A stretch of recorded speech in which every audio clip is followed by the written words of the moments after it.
All right.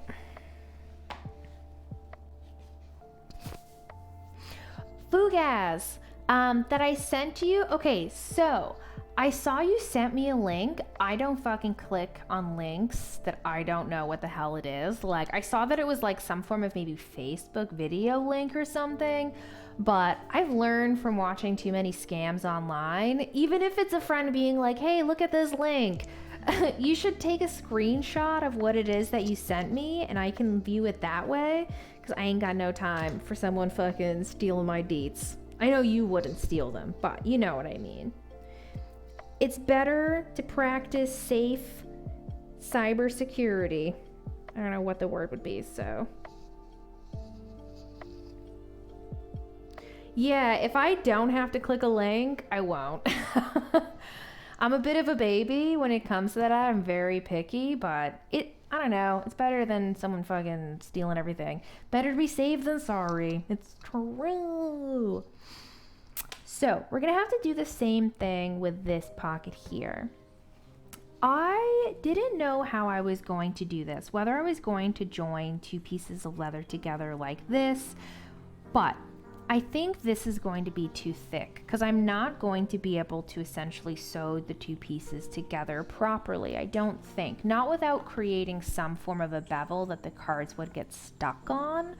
So what I'm thinking of doing is essentially, my goodness me, Neil, hey Neil, I got it.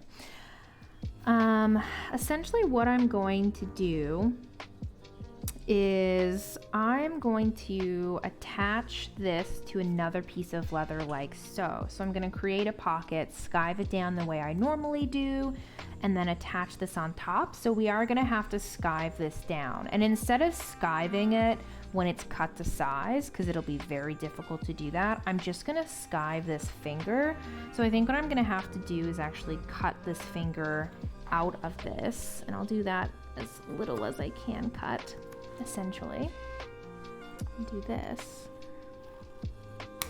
and then do this over here, and we can start working on this to be the top of our tea pocket, like so. So essentially, it'll look like this. And the way that I'm going to secure this down is I'm just gonna really use a lot of glue, beat the shit out of it. I don't want to have to stitch along right here because it's actually going to kind of be visible underneath, and I think the stitches will impede how the card slots in there.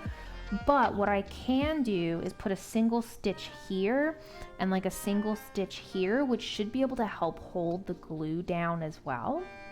So I don't think there'll be any issue of pulling a card out and having this break over time. Like, I'm gonna skive it right down so it's very smooth and a nice transaction or a transition to the leather. So I think it should be okay, but it's time to skive again.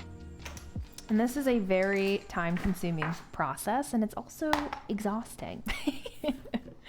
I know that sounds hilarious, but it is, and I can show you why. So this leather right now, hello Jay, how are you? It has been a long time. How you doing? So I'm gonna turn on my little measurer. So this guy here essentially measures leather. This is 2.0 to 2.01 millimeters thick. Essentially that's around 5 ounces. Leather crafters use ounces to work. Typically, a pocket for a wallet is around 1.2 millimeters thick. This is 1.5, but that's because I have a piece of my Italian leather laid or overlaid with a piece of the glove. So it's a little bit thicker. Not my fault you have to deal with it. Oh, did you donate? Did you donate today, Spunk? Was it just then? Because I didn't know. Okay, before. Okay, sweet. I was gonna say,